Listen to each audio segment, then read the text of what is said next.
Thank you all once again for joining us this morning for this session. We have the unenviable task of covering the national education policy in 1 hour's time. But I think that the panel is up for that. I am thrilled to be here to moderate this session. I've been in India now for the last 15 years as the executive director of the United States India Educational Foundation. And I can say that without a doubt, this is the most exciting time to be part of the higher education sector here in India. The National Education Policy of 2020 has created incredible potential for improvement, for expansion, and of course for collaboration in Indian higher education.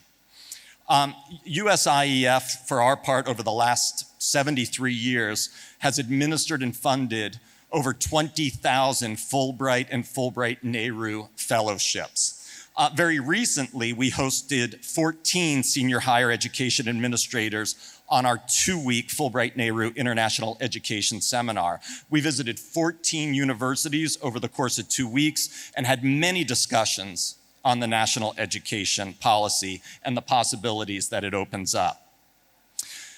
There's really incredible momentum and energy here in India and from potential partners in the United States, as well as from around the world, I'm sure. And this summit, what's so exciting about this summit is how it will continue to build on this momentum. And I'm confident that within the next 5 to 10 years, Indian institutions with strong collaborative support from international partner institutions will be able to reach many of the goals set out by the National Education Policy of 2020. In today's session, we'll discuss some of the key objectives of NEP in the higher education space, how they are being delivered, and the role and contribution of international collaboration and partnership in supporting the success of NEP 2020. We have an incredible panel here with us today. I'm sure that we could spend all day with you discussing this, but as I said, we've only got 1 hour together. In a second, I will introduce the group. We will have each of the panelists will have about 10 minutes to go over their specific topic, and then hopefully we will have about 10 or 15 minutes for questions and answers. And I want to emphasize the questions part of the Q&A. When we do get to Q&A, please limit your questions to just a few sentences so that our panelists can share their expertise with you. For further comments, they'll be available at coffee breaks and during the lunchtime. So without any further delay, let me briefly introduce each of our distinguished panelists and the topics that they will cover this morning. Their full bios are available, of course, in the materials that you've received as part of the summit. First of all, to my left, we have Professor N.V. Varghese. Professor Varghese is former Vice Chancellor of National University of Education Planning and Administration here in New Delhi. And previously, he was the head of governance and management in education at UNESCO's International Institute for Education Planning in Paris. He will begin by outlining some key goals and objectives of the NEP with a focus on the priorities for the higher education sector as they are set out by the NEP. He'll give his take on whether we are on track to deliver these and what positive progress he has seen in the implementation to date. Please join me in welcoming Professor Varghese. Great. We will then go to Dr. Pankaj Mittal. Dr. Mittal is the Secretary General of the Association of Indian Universities and only the second woman to hold this post in AIU's 97 years of existence. Equally as important, she is a Fulbright scholar. Dr. Mittal will discuss the role of AIU in delivering the NEP. She will discuss building frameworks that help members have the tools to build positive partnerships across the globe. And she will provide some examples and opportunities. After that, Dr. Shashank Shah, we'll go to Dr. Somak Raychaudhury. Dr. Raychaudhury is the Vice Chancellor of Ashoka University and previously the Director of the Inter-University Center of Astronomy and Astrophysics. He's going to draw on his expertise from these two very different types of institutions, and he will explore the NEP model for the modern university in India, what that looks like, and how internationalization can contribute. He'll also discuss what it means when we talk of partnerships in the university context and the role of research at every level. Please join me in welcoming Dr. Raychaudhury. And our final speaker this morning will be Dr. Shashank Shah, who is the Director and Senior Specialist Higher Education at NITI Aayog. He's an international researcher, public policy specialist, and best-selling author with 3 highly acclaimed management books. Dr. Shashank Shah will discuss the role of NITI Aayog in taking the ideas of the NEP and examining them through the lens of evidence-based policymaking, looking at internationalization as an enabler and driver of change. Please join me in welcoming Dr. Shah. Great. With that, I will hand over the mic to Dr. Varghese. You'd like to take this? Please, Dr. Varghese, over to you.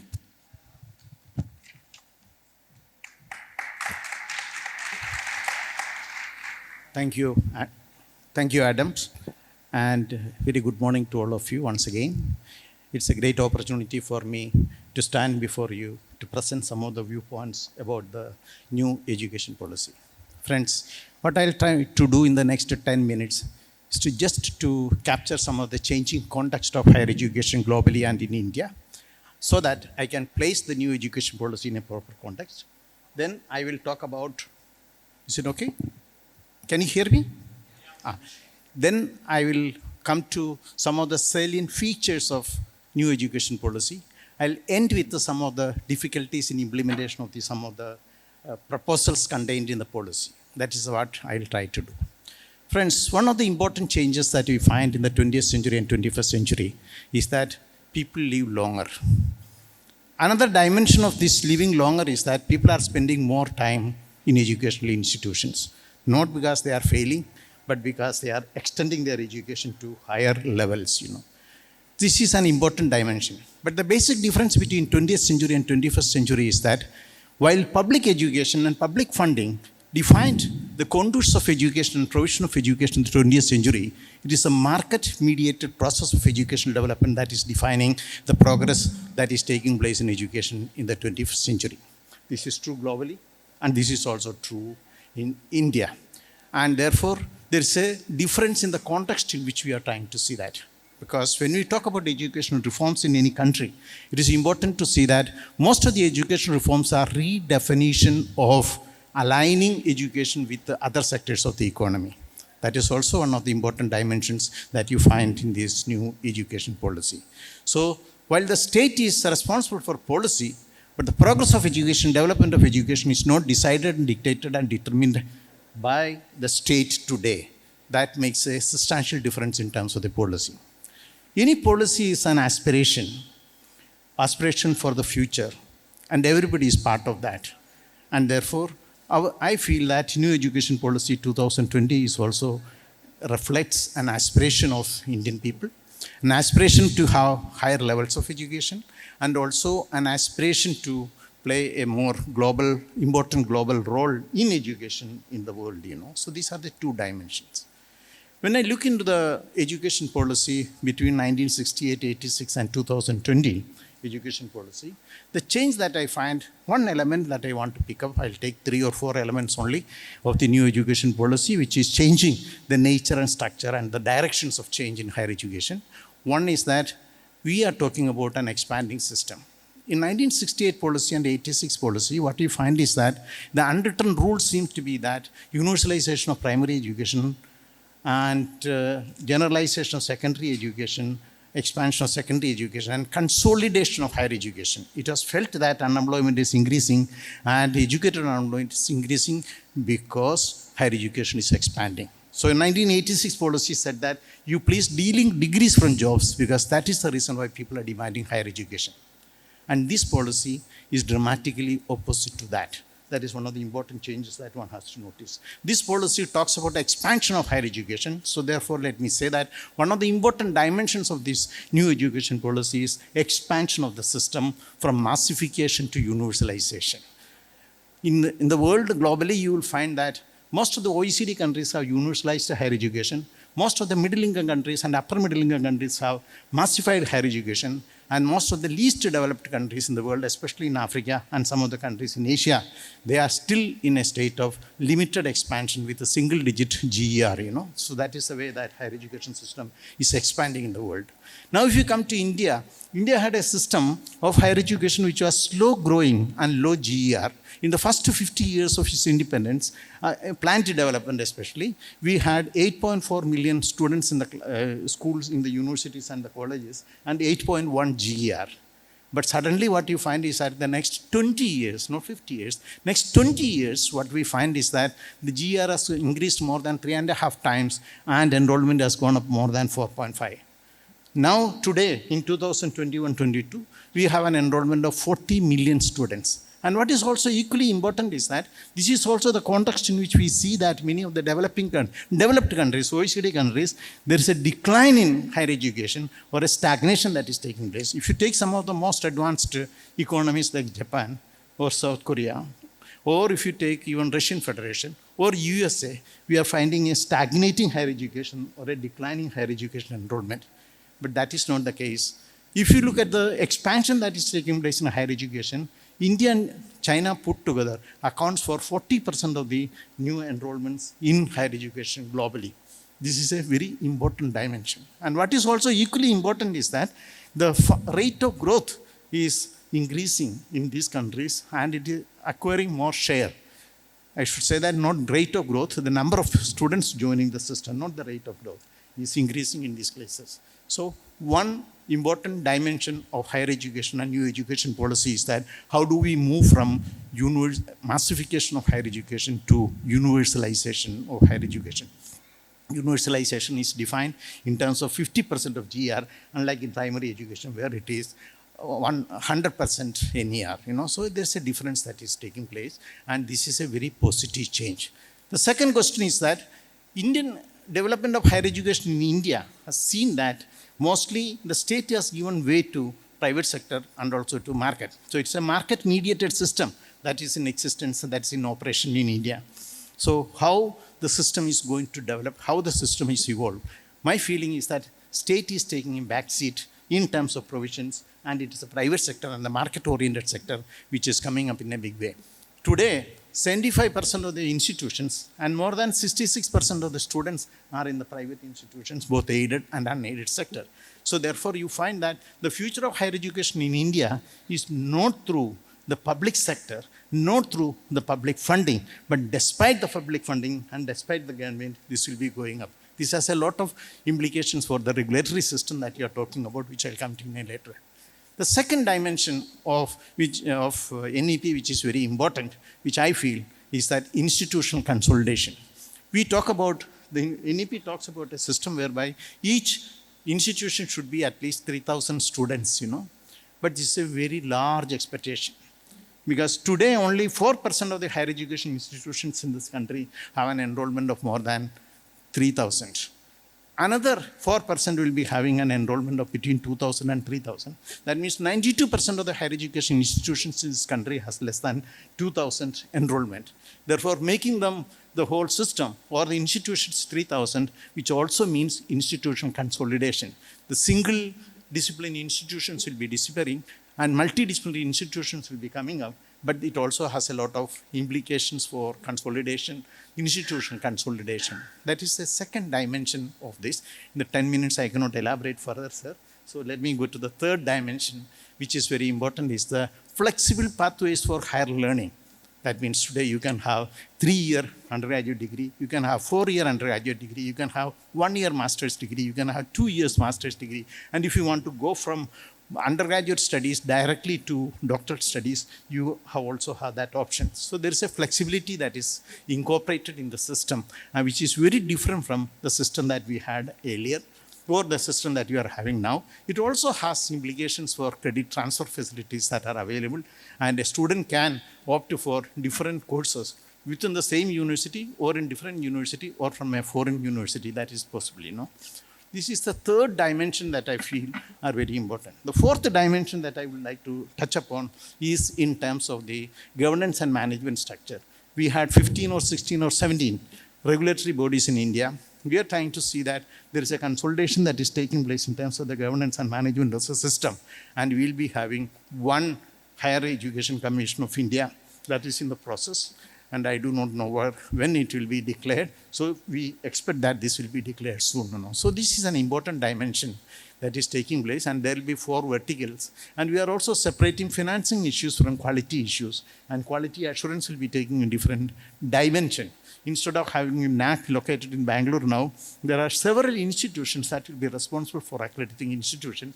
And there will be a National Accreditation Council at the national level, need not have to be located in Delhi, at the national level, which will be accrediting the institutions. It will be perhaps more like the CHEA, Council for Higher Education Accreditation in the United States, which is accrediting around 45 to 46 accreditation institutions within the USA. So that is an important dimension that is to be taken into account. The last point that I will touch upon, your concerns of time, is internationalization. That is talked about. 1968 policy and 86 policy did not talk about internationalization, did not talk about any of these dimensions. Yes. And today we are talking about internationalization. This has 2 dimensions. One is internationalization at home, because 99% of Indian students do not go abroad for studies. So therefore, important, if you talk about sensibly about internationalization, we should talk about changing curriculums and internationalize the curriculum in India. The 1% which is going out, 44% to 45% of the students are going to United States, UK, followed by UK, Australia, and now Canada. These are the places where the students are going. So what are the arrangements for the facilitating that process? Previously, they depended upon the fellowships to go abroad, but today it is the household. The burden of going abroad and studying abroad is shifted systematically to the household. Even studying in India, the burden is shifted systematically to the people into the households, from the public sector to the Indian situation. And so that is one. Then we have joint degrees, twining arrangements, dual degrees, and you also have dual degrees that you can talk about it. So there are different dimensions. Let me take half a minute, sir, to talk about the implementation. Implementation is a big challenge, and when you're talking about an education policy, when you are getting only after 34 years, the first 21 years in India, after independence, we did not have an education policy. Then we had an education policy in 1968. After 18 years, we got another education policy in 1986. Then after 34 years, we are getting this policy. So implementation of the policy, it's a vision. It's not a target. It is not an objective like that. It's a vision. So it will take a long period of time to unravel itself in terms of the implementation. But let me say that India was very fast in implementing one thing. It changed the name of the ministry from Ministry of Human Resource Development to Ministry of Education. If I am not wrong, it simultaneously happened when the policy was released in the same day or next day. So there are certain things which are very easy to implement. But when I talk about multidisciplinary institutions, when I talk about institutional consolidation, when I talk about creating of HECI, etc., it becomes very important and very difficult and challenging. But there are positive signs that committees are set up, commissions are set up, expert groups are set up, and working is going on like anything. Let me end by saying that the future directions of development in higher education in India, in the context of new education policy, will depend upon, 1, the ABC, Academic Bank of Credits, how it will be functioning. 2, the higher education qualification framework. And I think the discussion document is already produced by UGC. Then how we are going to align ourselves with, collaborate ourselves with international institutions, either bringing the institutions to India or collaborating with through different modes. These 3 elements will decide the direction of change in higher education, which will be a market-mediated development of higher education, where we have to redefine the role of state in higher education development. Thank you. Thank you so much, Dr. Varghese. We will save all the questions for the end, so please, if you have questions, please jot them down. I really appreciate that concise summary of NEP for today's audience, and I'm sure for those international travelers that have come here, it was extremely helpful to get that overview. I'm going to ask the other members of this panel to stay seated because we're having some problem hearing from that mic. But I do think that we'll be better off using these mics here. We might get the sound here on the stage. So with that, I'll hand over to Pankaj Mittal for her remarks. Pankaj, over to you. Thank you, Adam.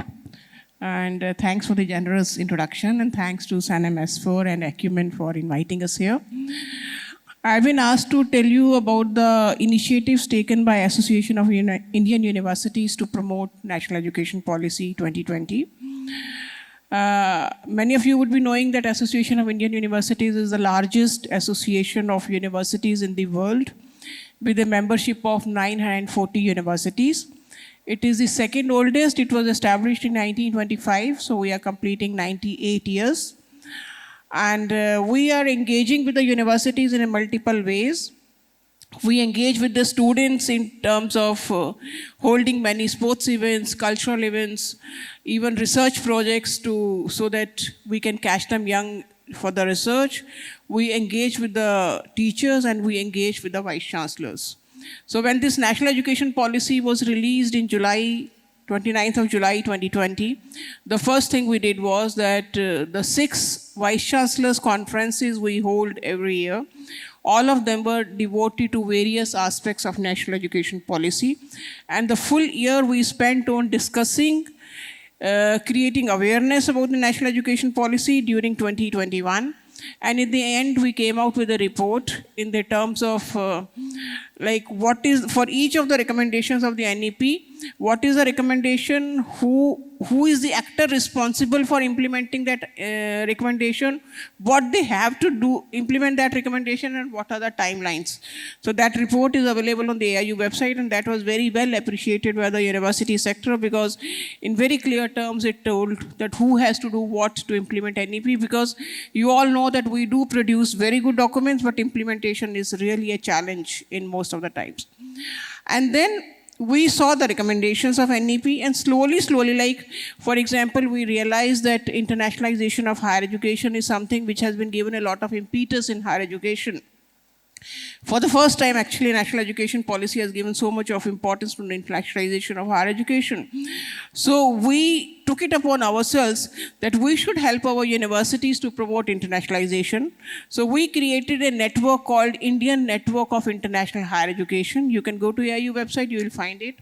And it's an Indian Network of International Higher Education. The aim was, you know that India is a large country, it is a diverse country. We have 1,100 universities and 40,000 colleges. And of these 1,100 universities, only a few, something like, say, not more than 50 would be very good in internationalization. And the number of international students who are coming to India is around 48,000, as against about 1 million who are going out of India every year for studying abroad. So we want to sort of balance the situation. So this Indian Network of International Higher Education was created to help those universities who have the intent to do internationalization, but they don't know how to do it, how to go about it, whom to contact, how to do partnerships, how to have exchange relationships with foreign universities, which university to contact in which area. So this Indian Network of International Higher Education, which in short we call INHI, that was set up by AIU to promote internationalization.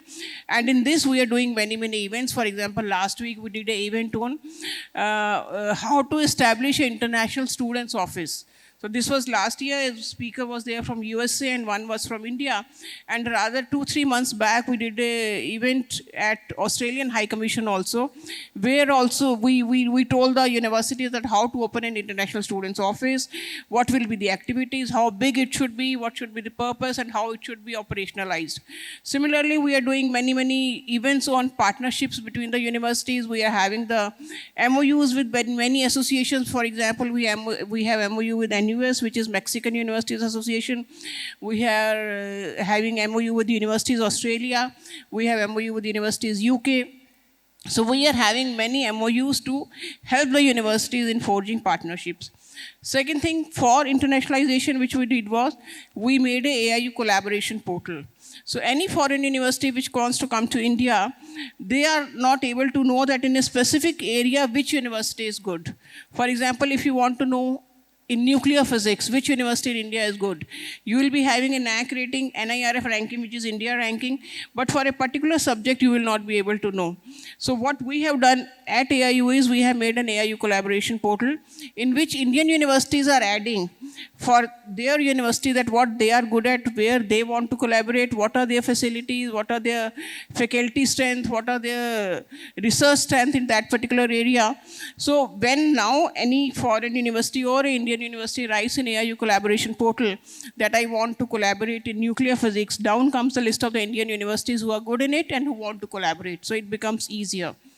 Third thing which we did was AIU is vested with the power of equivalence of foreign degrees with the Indian degrees. So that we made simpler by shifting from sort of a duration approach to the credit approach. So if the credits are matching, we are giving the equivalence of foreign degrees to the Indian degrees. So that is encouraging more and more Indian students to go abroad and then come back. So for that, we are right now doing a credit mapping exercise. And the government of India has also signed some MOUs. For example, they have signed MOU with government of UK for 1-year master's degree program. Earlier, it was not given equivalence in India. Now it is given equivalence in India. We have recently signed, the government of India has recently signed an MOU with government of Australia for mutual recognition of qualifications.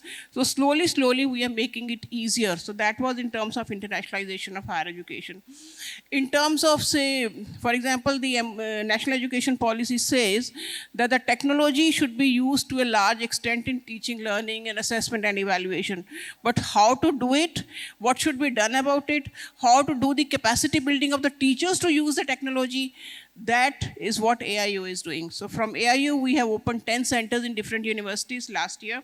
10 more we will open this year. And those 10 centers will be running courses specifically on this aspect, that how to use technology for the governance of the universities, for the teaching learning of the universities, for the assessment and evaluation of the students. So these type of activities we are doing. Similarly, again, the NEP has given a lot of emphasis on NAC rating, NIRF ranking, on implementation of SDG goals, on implementation of NEP. So we are also making a consultancy arrangement. So we have just started enrolling the consultants. So any of you, if you want to enroll as a consultant with AIU, it is available on the AIU website. You can enroll. And in that consultancy portal, we are having a sort of a matchmaking. The universities tell us that we want consultancy in this area. That area could be internationalization. That area could be university-industry interaction. That area could be NEP implementation, SDG implementation, university-society collaboration, any area, or NIR ranking, or NAC rating, or world ranking. So in those areas, we are doing the matchmaking between the consultants and the universities. So that is helping the universities also to undertake these jobs in a much easier manner, and a very authentic consultancy is available to them. So like this, we are taking many actions to implement the NEP, starting from capacity building to creating awareness to actually doing many things for the universities. So I hope that the NEP will be implemented soon, and it will be implemented in letter and spirit. And we do know that implementation of NEP will take Indian higher education to much higher strides in future. Thank you very much. Thank you.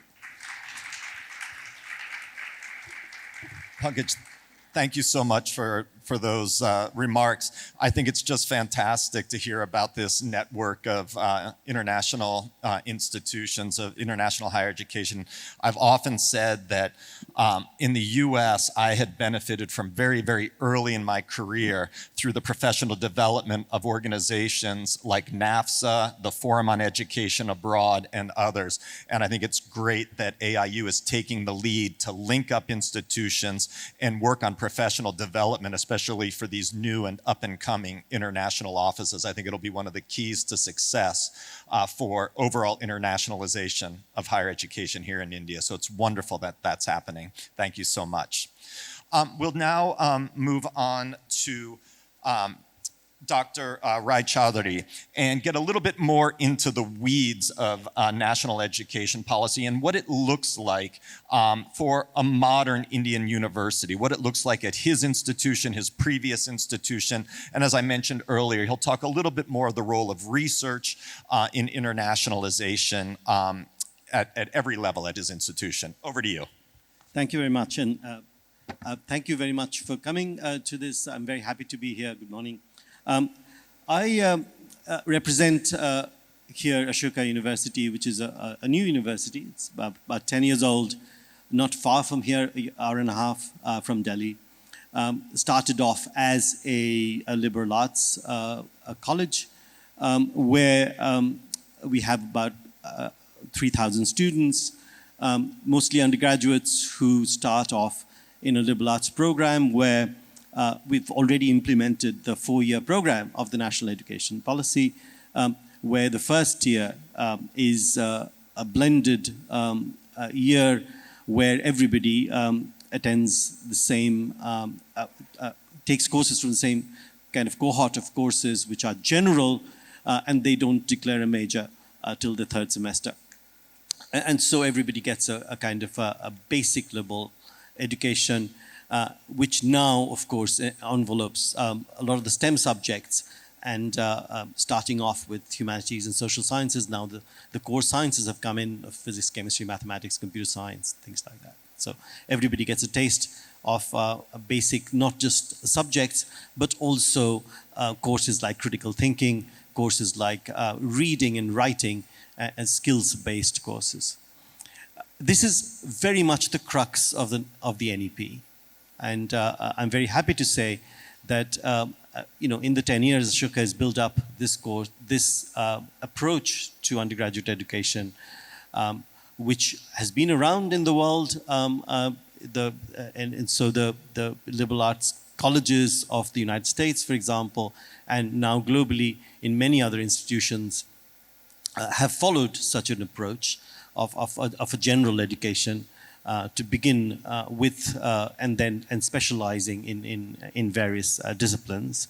Now, in the NEP, such a blended mode, an interdisciplinary and multidisciplinary approach to education is very much encouraged. And this also lends itself very well to the flexibility that the NEP gives you in terms of the student coming in and going out of various institutions, transferring their credits and transferring in between various disciplines to learn skills from various disciplines. Now, this lends itself very well to globalization because since credits can be transferred, one can attend courses abroad from India and welcome international students into the Indian system. At Ashoka, we have students from 21 countries. We have an equivalent number of countries represented in our faculty, and this is increasing as the university is going to increase in size twofold in the next 5 years. And this kind of model of the modern Indian university, starting off on a platform that's very, very global. Now, in the undergraduate pedagogy, because we encourage as broad a canvas as possible in terms of education, it allows exchange between universities abroad very, very easy. And then, so what we're looking at in a global model of undergraduate teaching, we're looking at semester abroad, years abroad for students in India going to universities all over the world, and of course, students from other universities in other countries coming and spending such times in India. And in this broadening view of education, higher education in India, that's very much possible. And we're trying to find a model that works. Of course, the funding model would be a very important thing to work out between the universities, as will be the standardization of the levels of education, which means that the universities working with each other will have to work on whether their standards are maintained as students go across these borders. But what I want to also say is that the national education policy has made this globalization possible by another route, and that is encouraging universities in India to be research active. As you know, in the traditional form of the Indian university, research has not played a very important role. Indian universities have traditionally been teaching universities where the research that happens, particularly in STEM subjects and certainly in many other subjects, in research institutes, specialized institutes in India. And over the last 2 decades, the wall between teaching and research has started to break down. And what the NEP does is puts us on very firm ground, requires the typical university to bring in research as one of the main things that the faculty do. Now, this makes globalization very, very, very easy, because in research, there is already a global model of how academics interact with each other across countries, across borders. And I can say that from my previous experience of the last 7 years, I've been the director of the Inter-University Center for Astronomy and Astrophysics in Pune, the premier research institute in astrophysics in India. And from the perspective of a research institute, and this is an institute that's run by the UGC, so it's a government institute. But from that perspective, I can say that the research community in India has always worked with the rest of the world. I mean, in that role, I had a leading role in establishing the Gravitational Wave Observatory, LIGO, in India, in collaboration with the US and 47 other countries. And as you know, last week, the Indian government actually approved the establishment of this major scientific facility in India. Similarly, working across the board with 4 other countries, establishing one of the largest telescopes in the world in Hawaii, where India would be a 10% partner along with the US, Canada, and Japan, and putting this telescope in Hawaii. So this is, that kind of collaboration has always been there. People talk about science diplomacy, where even in the era of global mistrust of each other, in the Cold War era and things like that, scientists across the world, researchers across the world, in countries that were formerly in conflict with each other, were working with each other for academic purposes. So in the research collaborations that happen across the world, the basis of such collaborations is exchange of skills. In some typical papers that come out in my field of research, one has 1,000 authors maybe. Now, why do I want to add the 1,001th author to that paper? I look for a skill, and I find that skill is missing amongst the group that works in that area, and I add somebody with a certain skill. And I think if that provides a model of international collaboration in education in general, where as the faculty become research active in Indian universities, they start collaborating with researchers in their fields across the world in other universities. If that provides a model of their teaching, undergraduate teaching and postgraduate teaching and student exchange, it will focus on issues, it will focus on skills, and it will show us, it will show us how one can work out a working model of collaboration between universities in terms of global education.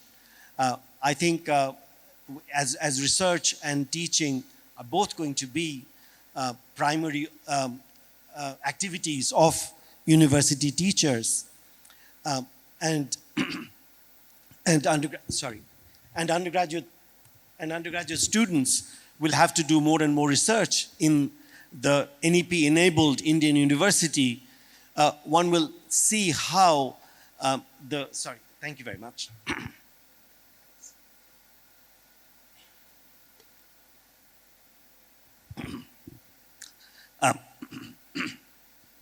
One will see how the collaborations between the universities and the way students and faculty are exchanged between universities to work on these collaborations will work out. So the collaborations between universities, the globalization of the Indian universities under the NEP will not only concentrate on sending students for a semester abroad or welcoming foreign students to Indian universities for a year as part of their studies, but also taking part in global research projects, global projects of importance, of international importance, and interdisciplinary programs in which students from different disciplines come together at a particular university to work on a particular problem that is important for the world at large.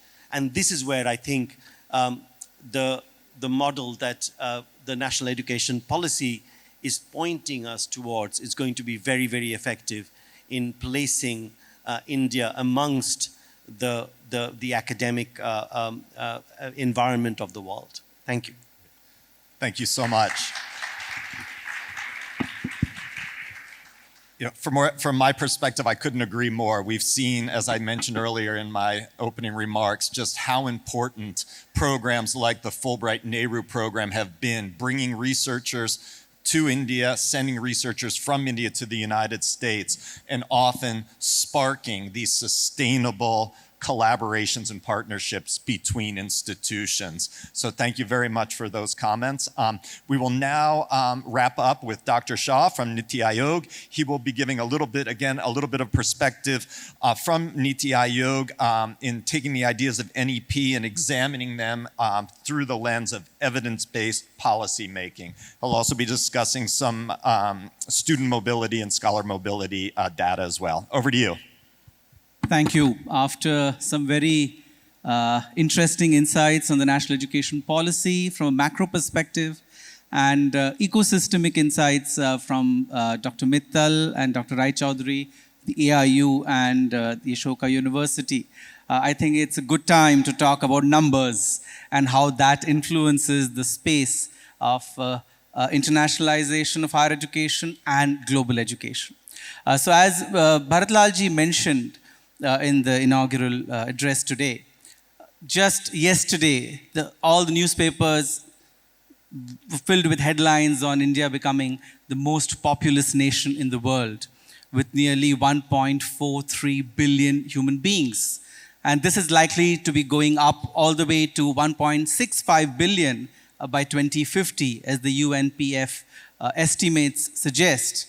And in this number, about 50% are below the age of 25, and nearly 70% are in the working age group of 15 to 64. This means that nearly 900 million people will be in the working age group in India between now all the way through 2070. So for half a century, 900 million people are going to be in the working age group for India. It's a good time also to look at the evolution of the Indian higher education system, again, in terms of numbers. Evidence-based policy making is the mandate for NITI Aayog, the Government of India's premier think tank. If we look back at 1950, we had 20 universities with 200,000 students and 0.2% gross enrollment ratio. Fast forward to 2022, we have about 1,200 universities, 40 million students, and a gross enrollment ratio of 27%. As envisaged in the national education policy, by 2035, this number would double to 50% of gross enrollment ratio, which means there would be 80 million students in the Indian higher education system, which is equivalent to the entire population of Germany. If one were to look at today's numbers of 40 million students in the higher education system, over the next quarter century, nearly 1 billion students would be passing through the portals of Indian higher education institutions, whether as a certificate program or a diploma or a graduation or a post-graduation or a doctoral degree or a postdoctoral degree. That is the quantum or the size of the Indian higher education system in the next quarter century, making it the largest higher education system in the world with probably the maximum number of students passing through its portals. It's also important to note the quantum of students from this number that are exposed to international education. As per the Ministry of External Affairs estimates in 2022, it was about 1 million students. The Bureau of Immigration had suggested about 1 million students who are pursuing higher education overseas. This is about 2.5% of students who have access to international education. The 97.5% of students do not have access to international education. And hence it's very important to target this demography as much as we target those who would like to explore different higher education options overseas. In an interconnected world where there are no boundaries, we have globalization as the mantra. Internationalization is no longer a luxury. It is no longer discretionary. It is necessary. It is an imperative. And in the Indian context, embracing ideas from different parts of the world has always been our focus. The Rigvedic dictum, Ano Bhadra Kritavo Yantu Vishwataha, spoke about let noble ideas come to me from all directions. And it was the same message that Mahatma Gandhi had given when he said that I want cultures of all land to come about my home, though I refuse to be swept away from my feet by any of them. So it was this best of all coming together and integrating with what we have to offer that has been the mantra for several centuries. I'd like to draw your attention to how the ancient Indian higher education system attracted students from across countries on the Indian Ocean Rim area. We had about 10,000 students in Nalanda University several millennia ago, with over 2,000 teachers teaching them. And similarly, the examples of Takshashila or Vikramshila or Odantapuri or Ujjain or Kashi. So there have been examples of internationalization of higher education, India-centric internationalization of higher education that has happened over several centuries. And in the context of India, it is not the revenue of the commercial part of internationalization, but the ability to provide the domestic students with cutting-edge insights which help them to be world-ready, which is a very important part of the objective of the National Education Policy 2020. Before I conclude, let me provide you with some numbers of the context of India and the global internationalization paradigm. According to the data published by UNESCO in 2019, the top 5 countries hosting nearly 42% of the world's international students for tertiary education were the US, UK, Australia, Germany, and Russia. And the top 5 countries from which international students were coming into these countries were China, India, Germany, South Korea, and Vietnam.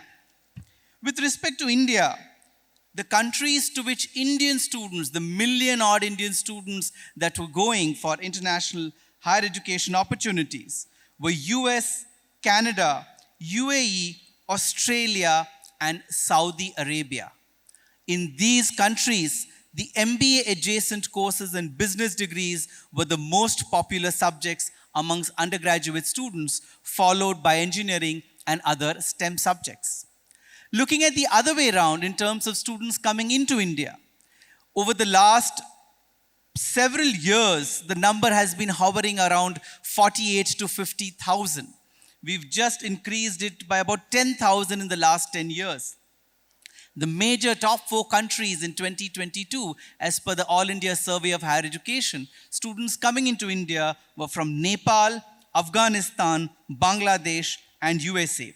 Nearly 45% of the incoming students were from SAARC countries.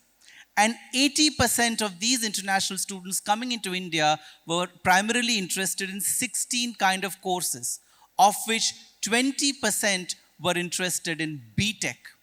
And to talk about the opportunity of studying in India for the BTech program, there's a number which I would like to share. The average annual fee for international students at the top IITs is US $315, whereas the annual average salary for the top IITs is about 26,000 US dollars. So the average annual return on education investment for international students in India is 82 times the kind of investment they make.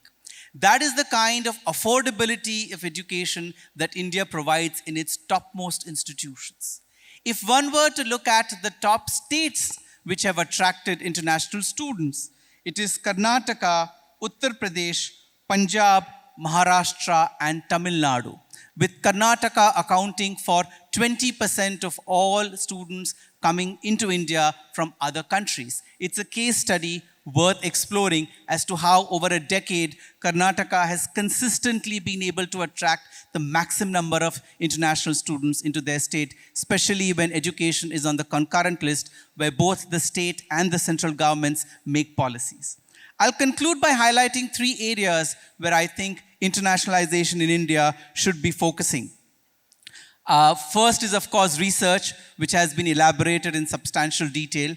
I'd like to draw your attention to a recent Financial Times articles in the UK, which said that every pound invested by the Cambridge University created a value of 11 pounds for the UK economy. That is the power of higher education institutions to positively impact the economy of their respective countries. And research plays a phenomenal role in this regard. So the kind of research that Indian institutions pursue, as was wonderfully highlighted, whether through collaborations, whether through taking up areas that enable India to further its objective of self-reliance and Atmanirbharta, has been often mentioned by the government of India, is very vital. And this could be facilitated through faculty and student exchange. The government of India, through its Spark, Gyan, and Vajra schemes, I'd encourage you to look them up, has undertaken a lot of initiatives and efforts to encourage international researchers and faculty, especially alumni or people of Indian origin, to engage with Indian higher education institutions. The second area is on infrastructure, social infrastructure and physical infrastructure. If one were to attract the best international students into India, we'll have to have pedagogical methods and curricula that are of international standards and international relevance, for which the exposure of the faculty and the administration to the way international higher education is delivered is vital. And the last of the points I would like to mention is about opportunities for employment in India post-higher education, which is an emerging area in India, especially given that employment and job creation are vital areas of priority for India for the Indian students themselves. So with this broad overview, I'd like to leave you and suggest that the kind of approach or paradigm which we need to follow in India is internationalization, both overseas and India-centric internationalization. Thank you. Thank you so much, Dr. Shah. That was fantastic. You touched on a lot there, but I can't help but comment on the second of your last 3 points, being the importance of providing an infrastructure here that is attractive to international students and scholars. I think that's going to be extremely important. As you pointed out, there's no lack of students and scholars looking outside of India for opportunities for research, for postdocs, for studies. But to create that infrastructure here and make India that attractive place, there's a lot of work that does need to be done. There's great work being done at some institutions, largely private, and some of the other elite public institutions, but that is an area. We see a lot of American universities, I speak from the US perspective, a lot of US universities that do come in express an interest in sending their students to India for what we refer to as short-term study abroad programs. And as of right now, the pickings are a little bit slim. We really hope that through the national education policy, more and more opportunities across diverse regions outside of the major metros become available for international students here as well. Thank you so much for joining us. Please join me in thanking the panel, the opening panel of the summit.